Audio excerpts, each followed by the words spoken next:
Unfortunate. Oh well. Nakaba, know you're here, man. Oh, hello, Mr. Pencil. See you're a little bit behind. Yeah. I see your views are also low, huh? Whatever do you mean? Don't play with me, Nakaba. You know exactly what I mean.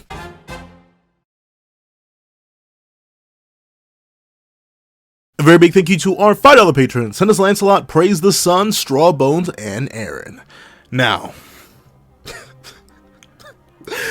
before we hop into this review of Chapter 72 of Four Knights of the Apocalypse. Well, like Four Knights of the... Let's not even get in. Please do leave your own notes on the chapter in the comment section down below. Leave a like and subscribe if you haven't already. Also, I do have a Patreon down below. You can support for as low as $1 a month to get things like early content, exclusive videos, and more. Now, let's get into this mess. I can't even call it a review. What's up, guys? I'm Bunzo here, and here we are to review Chapter 72 of Four Knights of the Apocalypse, which is known as Chapter 72, A Freezing Burning Heart. Like y'all saw it. I'm convinced. I'm convinced there's not a single... I've seen every... Like... Nakaba. I can't... Like... No, I just can't let the... Like...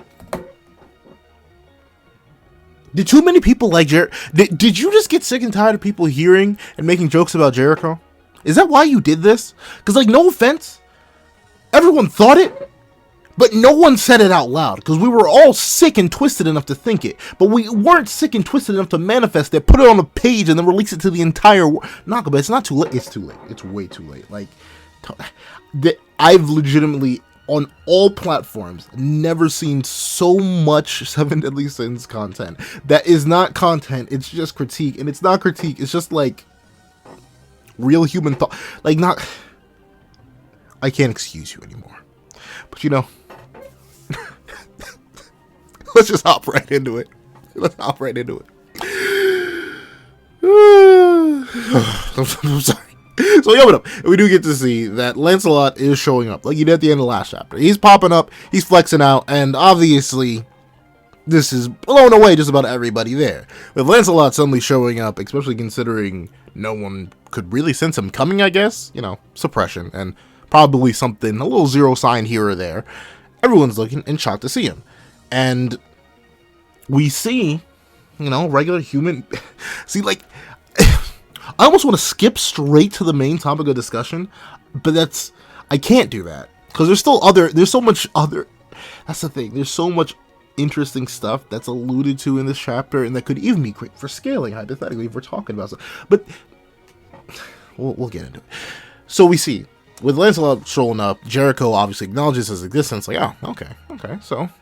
I see how it is. You a knight now. You got all big for your britches. All that. I see you. So you gonna get me out of here? You gonna knock me out? Huh? What you gonna do? And we see that Lancelot is like, dog, let me level with you real quick. It's been like 3 years. And Dad still hasn't taken you off the payroll, dog. We need you back, or else this money's going nowhere.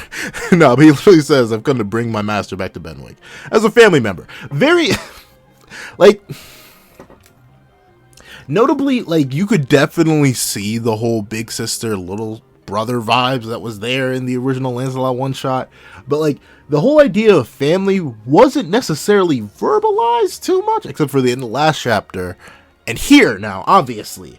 And I only think Nakaba went out of the way to include that word just to make the twist of this chapter more sick.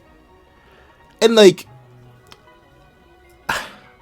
as a massive fan of Nakaba, his character writing at least, I am definitely one, like, you know how when the ending of the Spade Kingdom arc, the supposed ending of the Spade Kingdom arc came out, and every single Black Clover fan, their mother, their father, their cousin, and their sister was like, hey, yo. Let the bada cook. I let Nakaba cook with Gwen. I did. Mainly because I didn't have much of a choice in the matter, and neither did Lancelot. So, like, there wasn't much I could blame anyone for. I could blame Nakaba, because that was obviously just clickbait. But, like, we could let that slide.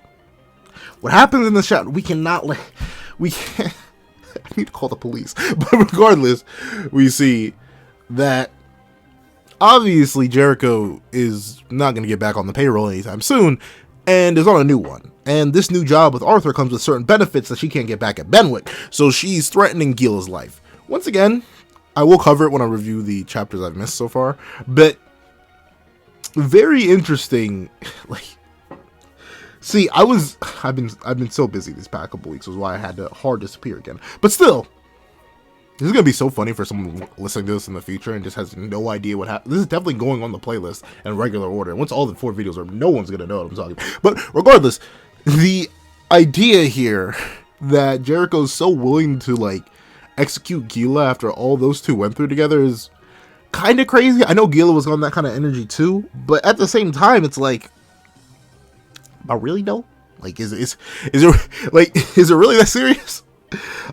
Who knows? Maybe it was an empty threat, but considering she has her hand literally extended, or her blade literally extended right towards Gila was likely gonna get put in a pack. I ain't gonna lie to you, and it's kind of crazy. But we do get to see that. I'm happy to let Jade and Kion back into the.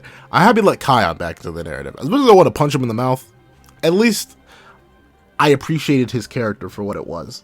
Jade is still a nothing character to me, dog. Nakaba, you gotta cook him. Like, make something happen with him. But we see that Jade is like, whoa, wait a minute. Ooh, she made us be out of our league, dog. Maybe we should do what she said. Or Miss Gila, you know, she made us. We're gonna have to pick up the pieces, if you know what I'm saying. But we do get to see that Kion is wombo comboing off of Jade. But Jade is, once again, showing. Once again, Nakama is such good character writing that I just don't get why he does. I think it's literally just because sometimes the series just falls into the background in terms of like common discussion. Like, you don't really hear discussion of Seven Deadly Sins content or Four Knights unless you hear about Seven Deadly Frames, which, like, I don't blame people for. I don't watch the darn anime. But the thing here is, like, I see stuff like this. Like, I like the dichotomy that's presented between Jade and Kion. Both are worrying about the hypothetical incompetence of Lancelot being a Knight of Prophecy in this very specific situation with someone who's in danger, being the Vice Holy Knight Captain. But while Jade is just doing it in sheer safety of Gila, like, hey, maybe we should chill out. Quite literally. But maybe we should chill out so she doesn't die. Kion's like, wow, you really came in here, flexed on us, and ran straight into a stalemate, dog. How'd you open up in the first 3 moves of the chess game and already got stalemate? What we gonna do here? I guess you Knights of Prophecy just ain't all that. Y'all just fought her. And considering this has been Kion's entire purpose so far, I get it. But considering this is Lancelot, I don't really get it. Like, I completely understand Kion questioning the validity of both Tristan and Gawain. Not Tristan, idiot. Percival and Gawain. Those two, I perfectly understand. They are completely new to the kingdom, have very little showings of valor or anything like that, and are essentially just pure strangers that are showing up and getting top tier privileges right out of nowhere. But, like, I feel like it should be common knowledge that Lancelot is the son of Bon, one of the 7 deadly sins, aka one of the most renowned knights of your kingdom. Also, he's the son of Elaine, the saintess of the Fairy King's forest that drove off armies upon armies of knights for literal centuries. Like, there's clout. He has clout, essentially. Like, I don't get why Kion is so questioning of him in particular. Like, we get in a previous chapter that, oh, he believes only in Tristan and protecting Tristan, but, like, Lance has been around for a minute. Like, we at least know he showed up when he was 10. That's where he got the scar from. So unless Kion wasn't there, like, that's the thing. I need to know where Kion comes from. Because later on not later on in this chapter, but in the previous chapter, apparently Jade and Kion are childhood friends, but I need to know, like, where they entered Leonis from, the fact that they don't know about Lancelot. How? Like, dude's name is pretty widespread, if you ask me, so I'm kind of shocked that you don't know that the like button is free. So is the subscribe button. I'd really appreciate that if you hit both of those. Thank you. Like button helps out the channel a lot because the YouTube algorithm, especially now, is probably not going to like me. And 2, subscribe button helps out because we want to see more content like this. In fact, 1, 2, 3, like 4 more videos of content like this. It's dropping out pretty darn soon.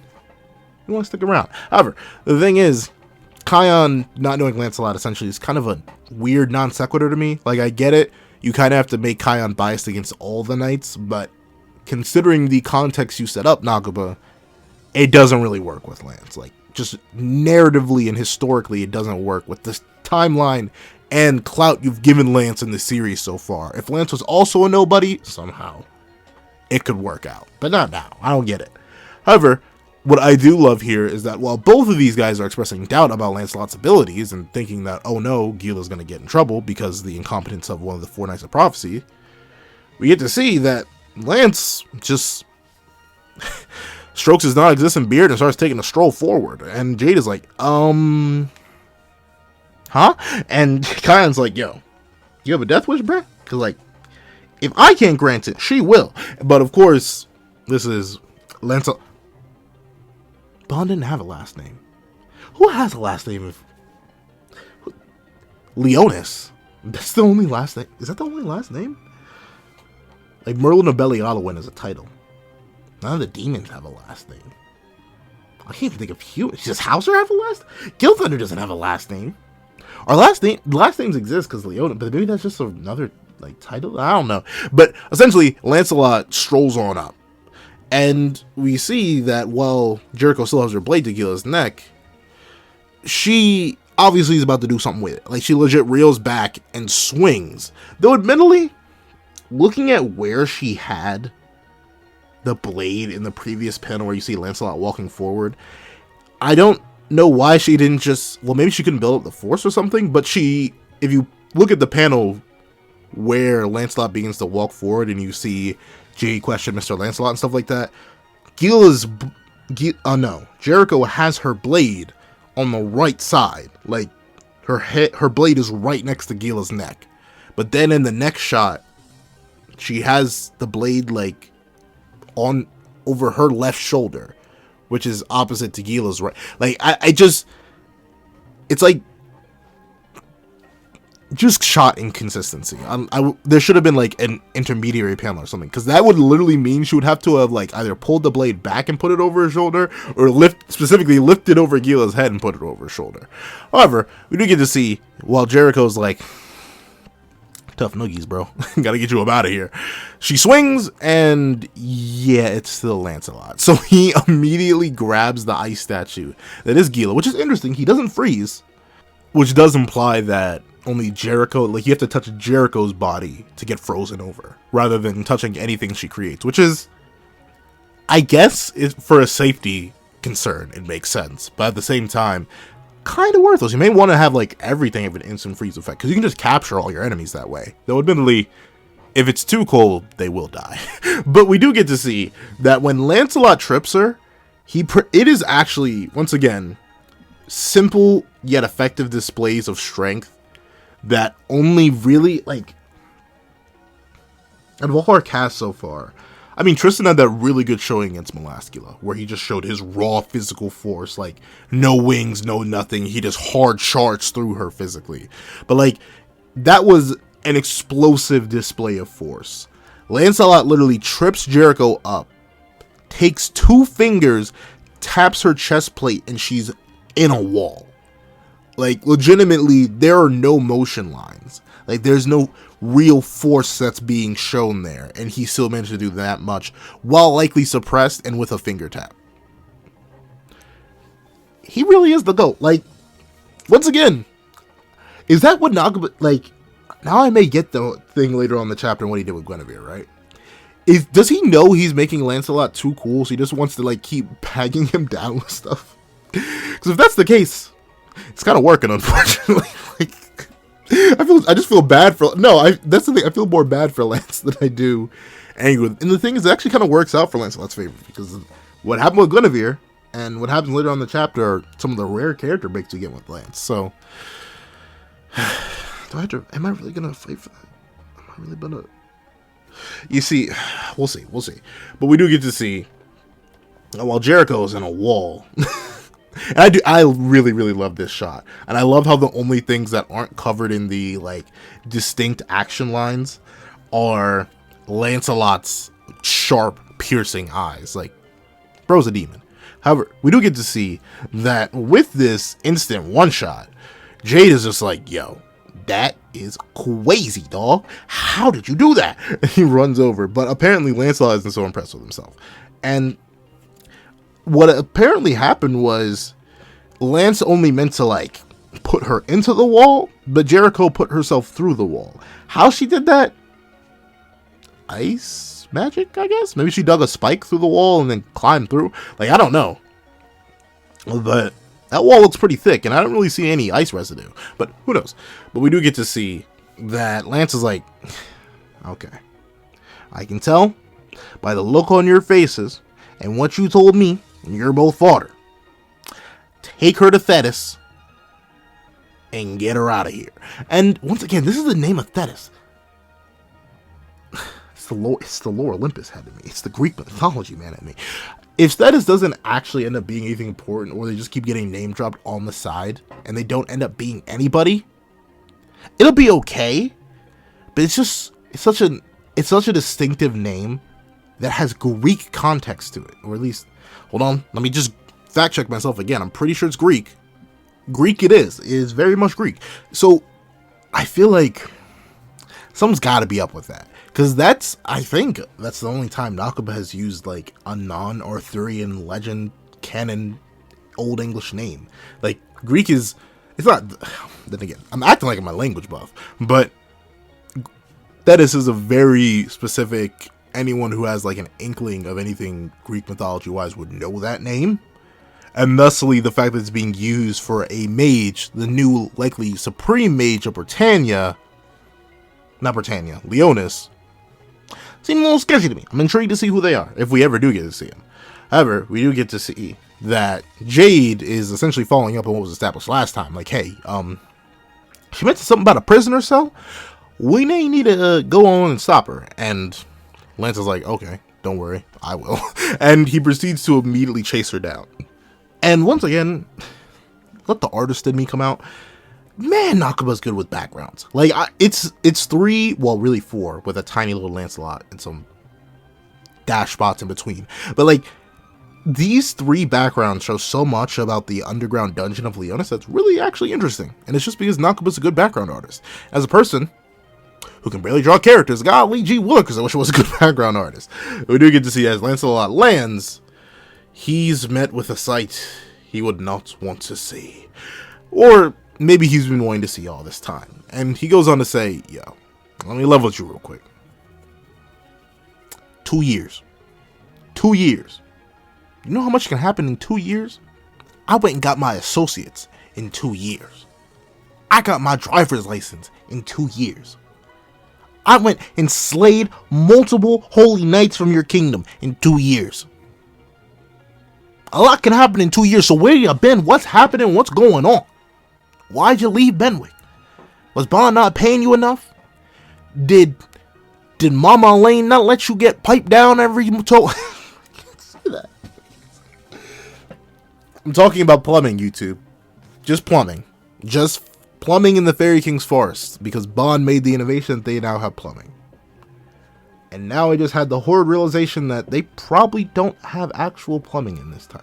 But regardless, Lancelot's obviously more concerned about this than really anything else. The fact that she's in the kingdom, the fact that she's on a retrieval or execution mission or anything like that, none of that actually really matters.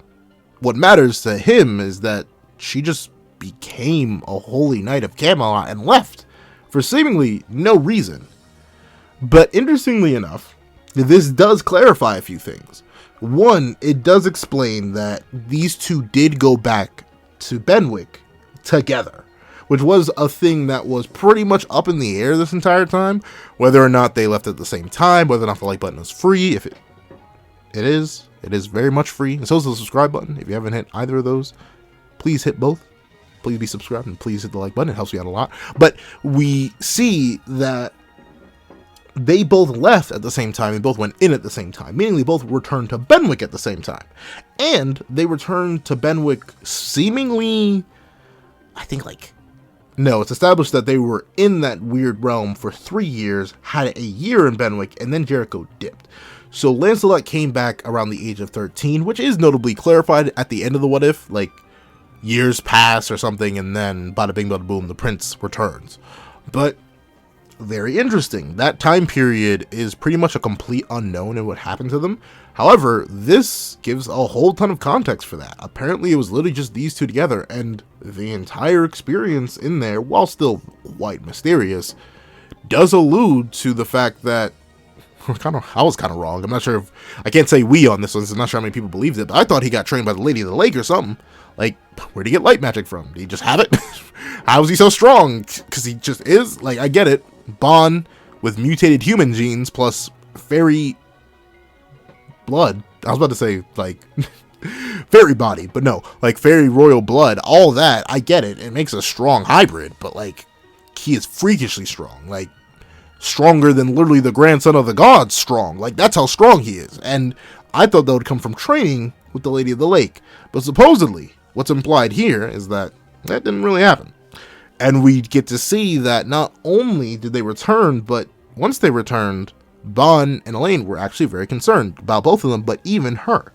Like, straight up like, yo, they've been worried sick the entire time, and so have I.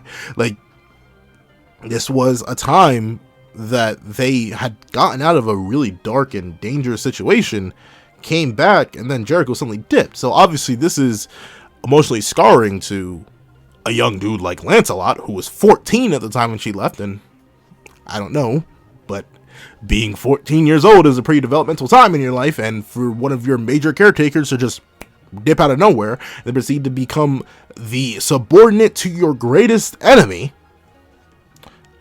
kind of would do a lot to you, would do a number on your psyche. And even Bond and Elaine have been jacked up. And it's very interesting. I wonder, there's so many questions that are followed, or like, we get some answers, like time frames, when they came back, what happened when they came back, how long were they back, we get that. But then we have more questions. How did she know how to find Arthur? Did Arthur come and find her? How? Did she just leave Benwick one day? Like, was it literally just she walked out the front gate or something? Or was it like a straight up escape? What, like, words can do is pretty darn good. And this does give us the general idea of what happened, which is much better than what we had for like a year and a half at this point. But still, the idea that this is all happening implies a whole lot. Like, she went to Arthur, she became one of his subordinates, and was trusted enough to re-invade Leonis with 2 commandments. That's pretty crazy. All that in 2 years when she was a former knight of Leonis? Well, I guess a former knight of Benwick who wasn't. She'd be hopping kingdoms a lot. I just thought about that. Went from Leonis to Benwick to Camelot. All she needs to do is hit up Grimoire's kingdom and she's got a 4 for 4. But regardless, the thing is, with that being said, it makes it so that many a character could have gone to Camelot. Because no offense to Jericho, right? But she isn't necessarily like your most top tier of characters. Like, if Arthur really went down the street and said, hey, you're human, come, and she listened, imagine how many other characters could have gotten a little come and listened. And I don't know, this kind of opens the door for a lot of interesting possibilities, such as any of our characters at any point leaving the Camelot, since it seems to be a pretty easy experience, and considering it's heavily implied, at least, that there's going to be a 4-year time skip somewhere in the future, could be possible that a whole ton of our characters, with the threat of a monster like Arthur, who, admittedly, now I think about it, he's still not here. What, is he taking the long way or something? Like, he said, I'm going to go myself to assess them. Like, a whole, like, 3 months ago at this point. Like, where are you at, bro? Like, you made the world, or, well, the thing inside you that doesn't have a mind, that's power, made the world. Shouldn't take you that long to travel it. But all this, just very interesting context that's brought up. And we get to see that while Jericho is, you know, all excited to see her boy again, unfortunately for multiple reasons, she's like, yo, flashback, have a brain blast. Do you remember All those days we spent in December. Wait, no, I don't think that's how the song goes. But regardless, she takes a look. And, well, a look in the memory lane. A look down the past.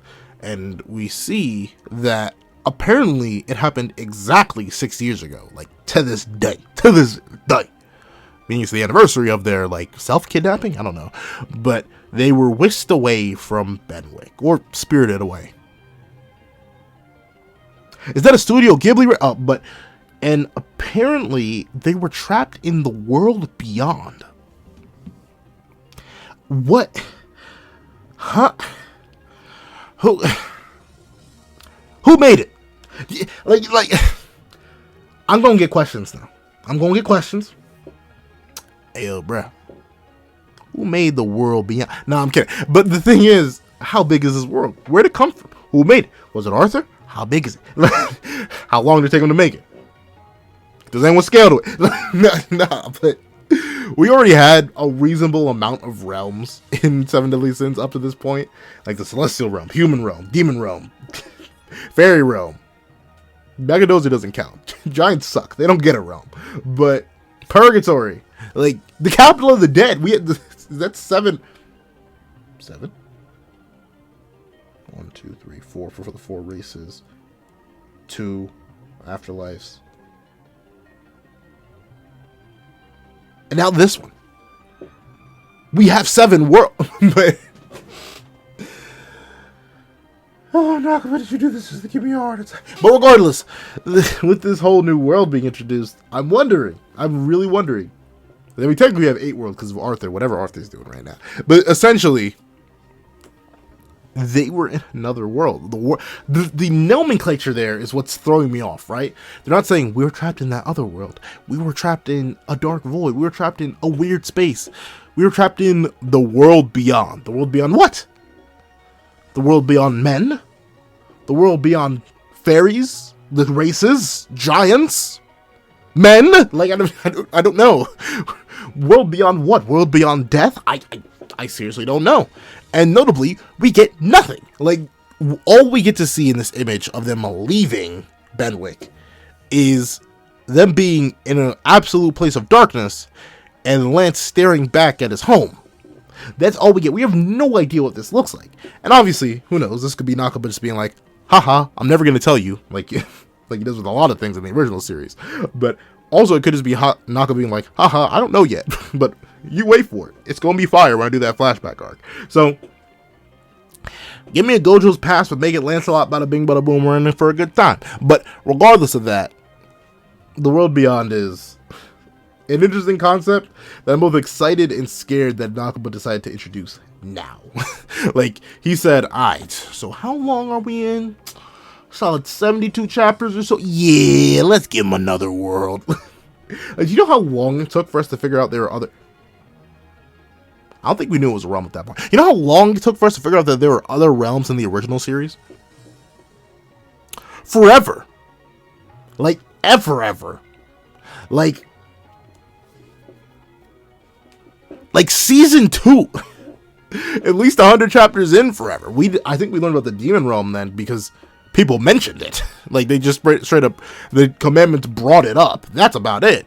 So 72 chapters deep, and we get in other worlds, the world beyond. Sounds like a great Kingdom Hearts location, if you ask me. But we do get to see... I'm going to stop before the Kingdom Hearts movie comes out. But we do get to see that essentially Lancelot has been feeling guilty for this, right? He's like, yeah, I get it. I dragged you into it when I was trying to impress my father, even though he forbade it. On top of that, I kept you worried every day by whining and complaining. Once again, Lancelot's just goated. Like, I straight up, despite Percy being Percy for all the narrative, Lancelot's development, even if off screen, goes crazy. Getting these emotional weak sides to him while he's still a demon. Well, not literally. It's so weird saying he's a demon. In a world where there are actually demons. But My Hero Academia doesn't have demons. But essentially, we see that Lancelot does feel bad for this. That's great. You know, it's great to show humility and shame and recognition of weakness in a character, especially a character as strong as Lancelot, and how much he's been backpacking the narrative. Like, I will keep backpacking the fact that the like button is free, and so is the subscribe button. I would greatly appreciate it. But regardless of that, the most wild thing about this, to me at least, is the fact that he had moments where he wasn't necessarily sure of what they were doing and where they were going, which just so many questions. Long story short, there are a whole bunch of questions. I'm just generally confused. But the idea that he's been backpacking the narrative this long, and now he had to be backpacking the past, meaning he's probably taken up this persona as a way to excuse the guilt he's been feeling over the past 2 years, and who knows, even 3 years, ever since that incident in his development. Crazy. I like that. It's what makes characters like Escanor a lot more likable and less annoying. Like, humility, shame, human stuff. Like, that makes me like a character a whole lot more. And for a character as powerful as Lancelot, who has had those moments of weakness and regret and stuff like that, in slight bursts and mystery and confusion, stuff like this really adds to the character. I like it. However, we do get to see that while Lancelot really describes himself as a hopeless kid, he actually, this is sad, right? He feels like, based on the fact that Jericho brought this up, that all these feelings he's been harboring over the past 2 years have essentially been assured, right? Like, the reason Jericho left was because of him, because of his mistake, because of all he did, and now he can't get her back because of a mistake he made. And now, because of that, he's lost someone he considered a master, a family member, an older sister. He's really going through it right now because he feels like it's all his fault, and there's nothing he can do to change that. And that would have been a great way to take the narrative. Nakaba would have been amazing. Would have made perfect sense, and been a great continuation of both of these characters without ruining either of them, or making one even more memeable than they already were. Nakaba. So, we get to see that Jericho is now going to give her side of the story. And we do get to see that in this world beyond, that taking care of a little prince that wouldn't do anything but whine and complain in this weird, new, mysterious place that neither of them were prepared for, obviously wasn't the most pleasant thing to do. However, like,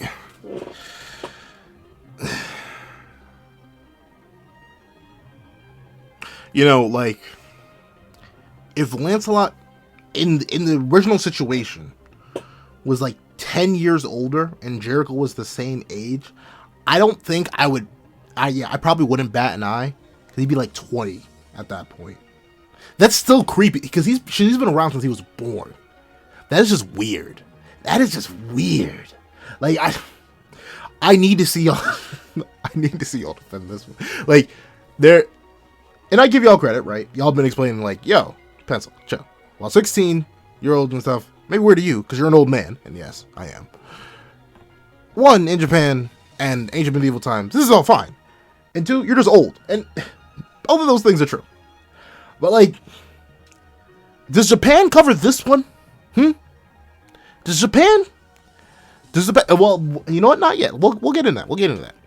But see, typically I would voice act something like this, because this is such it's a great scene, and I can't wait to, like, see what Jericho's voice actor does with this. Once we get to the anime, you know, I'm intrigued to see what she does with this line. But you know, I'm gonna do it. But I couldn't have been happier. Those 3 years were something I treasure. I can't do female voice. Like, I don't have a deep voice, I wouldn't say. I don't think I have the most, like, unless I'm, like, just woken up or I'm putting a voice on, I don't have the most deep or, like, crazy, insane, low register voice ever. I'm looking at Audacity, it's hilarious when it shrinks. But I can't do female voices to save my life. But regardless of that, there's some interesting things to note here, and it's not just the fact that Jericho's armor is somehow melted off. No, like, seriously, where did it go? I'm actually like genuinely wondering this, because she had more armor than that in the previous, like, it's not like Lance melted her armor or something. Like, did it crack against the stone or something? I don't know. Did he shatter it? I'm actually just genuinely confused on where that chunk of her armor went. But notably, there is something strange there. There seems to be this weird, like, stay focused, my brothers. We must stay focused, my brothers and sisters. We must stay focused, everybody. We must stay focused. But it's a weird, like, tattoo thing, and I'm not sure what it is. I don't think Jericho ever had this before, and I can't even exactly tell you what it looked like. From one interpretation, it looks like there's a man in the middle with, like, weird heavenly wings, but in another interpretation, it kind of looks like just a weird face thing. In another interpretation, it kind of just looks like a bird. I don't know, but there's this weird tattoo, and I wonder if it has anything to do with her new, like, enhanced ice abilities, or if it's like a brand that shows loyalty to Arthur, or if it's like a tracking device, something. I'm very intrigued to see what this thing actually is, considering it just goes unmentioned. And Nakaba, especially, you can look at the Gawain reveal, all the lead up to that. Nakaba is very much one to just put something on a panel, leave it there, not mention it, and then bring it back, like, a couple chapters later, or in some extreme cases, like Meliodas' Demon Mark, not hundreds, but tens upon tens, if not 100 chapters later. So, I wouldn't be shocked if this weird marking on Jericho has something to do with her loyalties to Camelot, a power amp she got, or something. Very intriguing that it's there, and it is where it is. However, we do get to see that Jericho was happy in those 3 years. And, like, admittedly, I feel bad because I've been away. But the thing is, I didn't do a live reaction for this chapter, so I do owe my patrons a whole bunch of live reactions. But while I was away, I came back and started reading this for the first time, and I was like, interesting. And notably, like, I read these chapters at and it depends on where I'm reading it, how I'm reading it, why I'm reading it. Like, luckily enough, in this time when I first read this chapter, I had time to sit down and think, which I tend to do. Not much. I don't have many brain cells to work with, but the two, they can spark something. So I was wondering, like, why would she cherish those years? Like, it seems like if I was stuck in a place with a whiny child, no matter how much I liked their mom, or in Jericho's case, their dad, I don't think I would ever be happy about that. Especially for 3 years. I don't know. That doesn't seem like a positive experience to me. However, I pseudo-rationalized it over, like, those... Y'all read the Kane Chronicles, the Rick Riordan series that is way less popular than Percy Jackson, and also way less popular than Magnus Chase, and also way less popular than the Apollo Trials? You know how Sadie and Carter essentially have that, like, oh, we are brother and sister, but we didn't know the value of each other, or I didn't know the value of you until we went on multiple death-defying and life-risking adventures? I thought it may have been something like that. Like, oh, Jericho just came to appreciate it because that was something where, like, she could fully understand herself and Lancelot, and, like, they developed this really close bond that only the two of them have, something akin to siblings. Like, they aren't related by blood, but... That's why Nakaba did it. But they aren't related by blood, but essentially they still had this, like, unspoken, unbreakable connection. I thought, you know, it'd be something wholesome like that. Since you aren't going to play the whole she hated it angle, like I thought you were going to, the page before, you can play up this angle.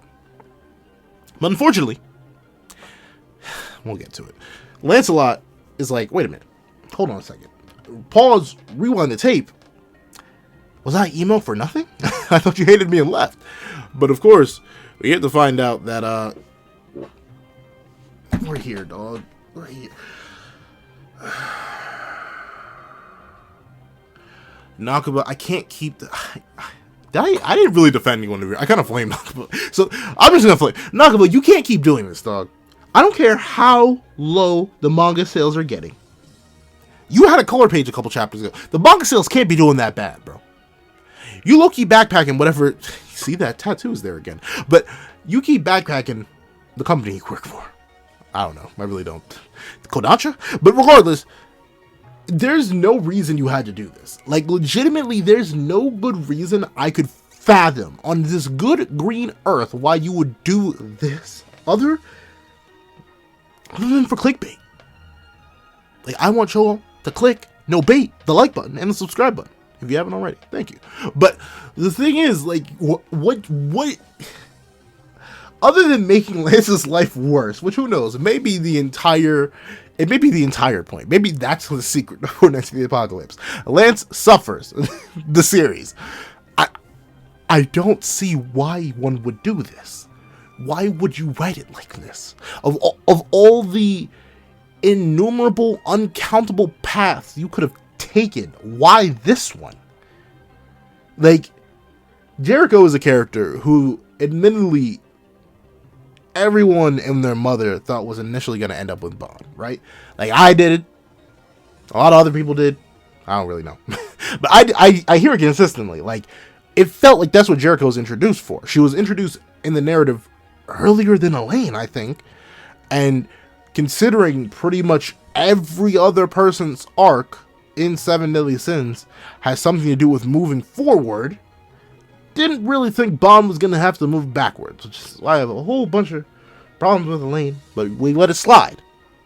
So Jericho seemed like the next good step. She was proud, she was loyal, she cared for him, and even when Bond's zombie lover came back and tried to unalive her, she still protected her with all her life and worth and strength, and ultimately became a homie. Seemed like a fine thing. Obviously, everyone and their mother made jokes after the fact. Like, come on now. People were half making jokes about Bond and Elaine, and also questioning Nakaba about Bond and Elaine, and hi, I'm questioning. But regardless, the more jokes came to Jericho, right? Like, side piece, Bond be hitting down the Lolo, Bond don't be hitting down the Lolo, but she's staying around hoping he does. Like, straight up, everyone faked, especially once the side thing, once the one shot came out and we found out that she had just straight up moved to Benwick, became a knight. It was kind of like co-raising Lancelot. It was pretty much like, wow, the ex-girlfriend that couldn't leave, and the ex-girlfriend that was never even an ex-girlfriend. Like, we all made the jokes. And a certain sick, dark, evil sect of individuals may have thought some jokes. Notably, I don't remember seeing this anywhere. Every other thing I said there have been jokes made about before, or it's at least discussion, I can remember. Like, I remember seeing either a Reddit post, a tweet, an Instagram post, a video, or 5. Like, I've seen it out there. But you know what I never saw? The sick, twisted thought that, maybe, just maybe, Jericho stuck around so she could get not sloppy seconds, but a fresh meal straight out the oven. Now, I'm not going to say I didn't think it. I'm not going to say the jokes weren't there. I'm not going to say that hypothetically, if I had been able to record, those jokes wouldn't have been made. However, there's a reason Benwick doesn't actually have a payroll. There's a reason I don't voice act these characters. There's a reason we don't do this. Because jokes are jokes. They're never meant to be canon. But for some reason, Nakaba, in his infinite genius, they gave us Hawk, Mael, and the entire 3,000 years past, decided that it would be a great, amazing idea to make this sick, twisted idea real. And there was almost a glimpse of hope in my heart, right? Because when I first read it, Lancelot, I love you. And then we get, like, admittedly, I read that and I blinked. I blinked a little bit. And I was like, it's fine, it's okay, whatever. And we get to see Lancelot say, and it's the same with me, you, my mom, and dad, our whole family. I could take it that way. I know that some of the people in my life that I call Auntie Pencil and Uncle Pencil aren't actually my aunties and uncles. They're just good friends of my parents. And, you know, I love them all the same. Like they were my actual aunt and uncle. Because they've been there essentially like they were. Might as well call them that. So I figured maybe, in like a last-ditch effort of hope, because I'll be real with y'all, I saw what Prince Like posted. You know who you are. Darn it. I saw it. And I couldn't help but scroll through it. It's like, I'd already semi-spoiled myself on it. But I like hope that I was just wrong. Like, I had hope that my retina's glitched. It just came, like, the pure fan fiction I'm reading just wasn't canon. Like, it was just straight up, it was a mistake. Not gonna leak some really, really, really good looking drafts of a joke. Couldn't be real. But then we get to it. I knew it was hopeless. If I looked at your face straight on, I wouldn't be able to hold back my real thoughts. And Lancelot's like, what do you mean by that? And we see a tear fall. A very beautifully drawn tear, too. And we get it. I still can't believe you did this. Why would you do this? Why would you do this? Why? Like, I don't. Guinevere was like, dude, what the heck? But like, I don't know. Hindsight's 20. Maybe I shouldn't have complained about Guinevere. Like hindsight being 2020. Maybe it wasn't that bad. I can't say that. She's 12. Yeah, I can't. I'm sorry. It's not normal to me. I get it. It may have been normalized in their society, which I still don't. I mean, who knows? But even if it was normal then, even if it was normal somewhere else, where I'm from, where I think how I grew up, that's just weird. And you know what's even weirder? This Predator situation we have going on here. And I'm talking about the movies, YouTube. The Predator movies. That feature those weird things with dreads. Those are the Predators I'm talking about. Stay away. Hiss Cranston. But we get it. I'm in love with you, Lancelot. I love you as a man. I can't say that. Like I literally can't even begin to voice that. I just can't. Like there's nothing here that makes this okay. The moment I read, I can't even say it again. You know what I read? I think I nearly launched my cellular device through orbit.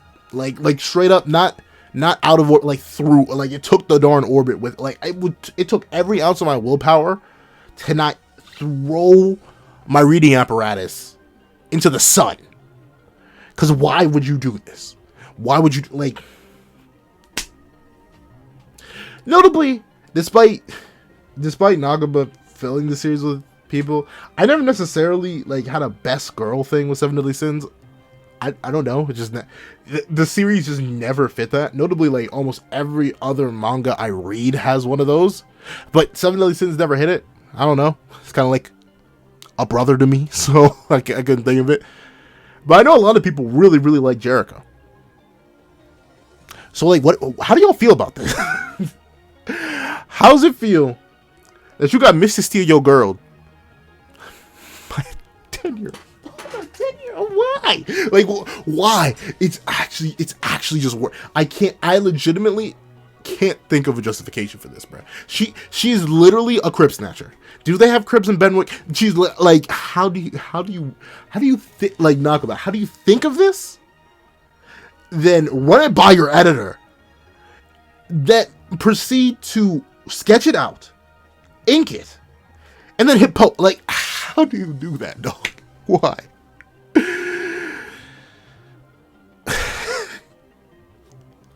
Dog, it's simple as that. She says she loves him for everything. She'll never forget those years because she loved his innocent behavior, his sulking face, and his tough. Yo, how old is Jericho, dog? What? How old is she? Hold on, dog. I'll be right back. Dog, at the time she was referring to 10-year-old Lancelot, Jericho was. Jericho's 28, dog. Just find someone else. Oh my lord. The thing is, the jokes are so endless, but the same, like, I feel morally abhorrent making these jokes. Kind of. Not really. But still, it is actually just crazy that Nakaba went this route. Like, I get why this blew up everywhere. Like, legitimately, I couldn't turn a corner. And to be fair, a lot of my... Well, not that much, shockingly enough. But a good chunk of my feed is related to Seven Deadly Sins content. Oh, shocker. Shock horror. But... Galaxy Willikers. Like, I can get why this blew up. Because, like, you don't need to read Seven Deadly Sins to know that something's up here. Like, I could give this chapter to any random stranger on the street. They couldn't know a deadly from a sin, but as long as they could read what the chapter said, they'd be like, what? At least I hope. But we do get to see that apparently, and what's hidden within all of this, once again, like I said, this chapter, it's very much overshadowed by this weird freak thing that Nakaba decided to throw in there. Like the fact that he didn't throw in the like button is free, so is the subscribe button. But like, there's apparently some decisions that the big decision in the world beyond that Lance made, or maybe not in the world beyond, but some decision Lance made. She says, "I'll never forget the decision you made for me." What does that mean?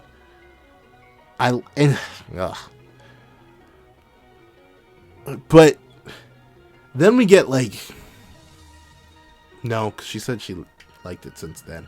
But we get something that's hypothetically even creepier. So right at the very end of this weird 2-page spread that I absolutely failed to draw, and at this point in the video, you are very likely seeing the second drawing I decided to just ink out by marker because I wanted to tear the sheet of paper in half, yet I do not have much money for many spare sheets of paper. We do get to see that while she does love this Lancelot, someone is waiting for her on the other side. And apparently, the more she tries to suppress these feelings, the more she couldn't. Like, her saying it doesn't excuse it. Like, a child who hasn't even lived half as long as me. A woman falling for someone she thought of as a little brother. It makes you sick, doesn't it? The thought of one day seeing those feelings through terrified me. I couldn't bring myself to stay by your side anymore. Like, dog. What? Like, what? Like, look at Lancelot in that flashback image that she's talking about. That she's thinking of in her head. Like, I wish I could, like, hypothetically excuse this. Like, play it off as if this was, like, she's working for Bon and Elaine and maybe Meliodas, and she's acting as, like, a mole to Camelot and stuff like that. And thusly, she's actually, like, playing a very important role, and she's, like, she's acting as reconnaissance, essentially. I could hypothetically believe that and think that if we didn't have, like, genuine flashbacks, and also that entire 2-page spread, or not 2-page spread, but the 2 pages of Lancelot and Jericho, they seem to be in her head. She's directly admitting to that, mentally, where she has no reason to be lying unless she's trying to trick Arthur, who's in her head because of that tattoo. There's no saving this. There's, like, the hypothetical Chekhov's gun has been fired. It's been sitting on the wall for a while now, to the point that it's gotten some dust on it. But not gonna waste no time. We brought that bad boy down, loaded it up, and bang. Here we are. And, of course, we get to see that Lancelot, he's a bit uncomfortable with the fact that his big sister wants to anime big sister him. And we see that Lance is asking, like, yo, alright. Definitely can't have you around any siblings I have, but why are you telling me now? And we see as Jericho cries, she's a bit happy, because as she tells Lance, oh, because we probably aren't going to see each other again. Do me a favor, tell your parents I'm sorry I wanted to get you up in my guts. And as she's crying up a storm, we get to see that Lance is like, hello, don't just tell me that. What does Camelot have to do with this? And what could possibly be in Camelot that you're willing to betray for? Like, I get it. You felt uncomfortable about your feelings, but that doesn't mean you suddenly go to the enemy and start killing your old friends. Just go back to Leonis. What happened? And Lancelot asks the question that we pick up on, like, he's waiting for me on the other side. Who is? And this is where, like, the scaler in me, like, snapped awake. Like notably, there are, like, 3 versions of me that exist whenever I review things. There's, like, one, the most major part of me, the character guy. Like, the guy who likes analyzing the characters, see how they interact, their dynamics, all the stuff like that. I really appreciate that. I don't know. It's one of my favorite things in stories. All right. Then there's the story guy, the me that breaks down the story, sees what's narratively consistent, like stuff like that. See if I appreciate the narrative or not, if I like the way it's going. That too. Then there's, like, the art guy. Like, he's a pretty major part too. He just doesn't speak up that often. He kind of just sits there and admires it. It's like, wow, okay, the line work on that is pretty darn solid. Oh, I see a slight mistake there. I see where he went a little bit too hard with the pen and then had to go over it and just let it happen. Oh, that's a really great dynamic design. I like the way, ooh, that's a great way to do those panels. Like, there's that. There's also the scaler in me. Normally the scaler in me is, like, pretty quiet and just sits back and doesn't say much. But, like, a world ripped open, quite literally, because the statement, King Arthur gave me the world I wanted. Yo, Jericho, how big is that world, though? Like, is it uni? Let me know if it's uni. Please. I need multiversal 7 deadly sins like 5 years ago. And no, Merlin doesn't count. Please. I greatly appreciate that, Naka, but please just tell me it's a universe, please, please, please. Or at least just a separate time space or something. But, like, regardless, we get to see the world that Jericho wanted was a happy world with Lancelot, where he loves her and her. Oh my! It is actually, at least that Lancelot's grown up. It would be like the twisted cherry on top of this sickening pie would have been if it was 10-year-old Lancelot that was holding her like that. But regardless, this doesn't make it any better. However, and I love the translator. The translator already, like, on the opening page was like, y'all ready to see some mess? Like, straight, hold on, what did they say? Y'all ready? Yeah, you already see some mess? And then at the very end, we get to see the translator be like, yikes. They're right. But of course, this is why she went to Arthur. So she could get her own little world with Lancelot. But, like, artistic me is currently trying to calm down the other 3, which are screaming at the top of their lungs. Character me is like, why Nakaba? Story me is like, why Nakaba? Story and scalar me is like, why Nakaba? Like, all 3 of them are just screaming. Meanwhile, artist me is like, yo, hey guys, we can work this out. But we do get to see, oh, interesting. But apparently Jericho cannot afford to lose the world. And in order to protect it, Jericho has firmly decided that she's going to defeat the real Lancelot so she can go get her fake Lancelot. Alright. At least it's not 10. But we do get to see that Lance is like, wait a minute. Hold on. What you talking about? I mean, you could very likely be getting fooled by Arthur. You could just be using... And we get to see that tattoo on her activates with a certain spell that we're now drawing attention to. The door to the eternal kingdom will not English. The door to the eternal kingdom will not open before me. Guide me and accept me. And with that, Jericho just vanishes to where I don't actually know, though. And what did she come here for? Like, did she just retreat because, like, oh, Lance is here and I'm not escaping him? But she did escape him. And 2, while there's this prisoner dude hanging up on the wall, we don't actually find out who he is. His build looks familiar, but I can't really tell who that is. Though, unfortunately, homie does end up frozen and dead. What I'm assuming is that's one of the knights of Camelot, and she was sent here to get rid of him. Like, just so he couldn't snitch or anything like that, she made sure to execute him. Interesting. I really thought she was going for the king. Who knows? Maybe there's some secret fourth hood that's actually going for the king. Like, bada bing, bada boom. It was Jericho. Well, the guys who came in, because Gawain was just resurrected, so it would be Jericho, Lancelot, and Pelgar that all came in separate hoods. Though, hypothetically, maybe not. Though, we do get to see that Lance, after making sure that homie's gone, he just screams to the heavens, Arthur. Lancelot rages. No doubt his hatred for Arthur-kun is graved into his heart. And Jericho's thoughts beyond her teacher-student relationship have misled her. To be continued in chapter 73, the demon Melegalland. I thought it said Megagallon, and I was like, oh, Mega Evolution, but no, we know what that design looks like. However, this chapter,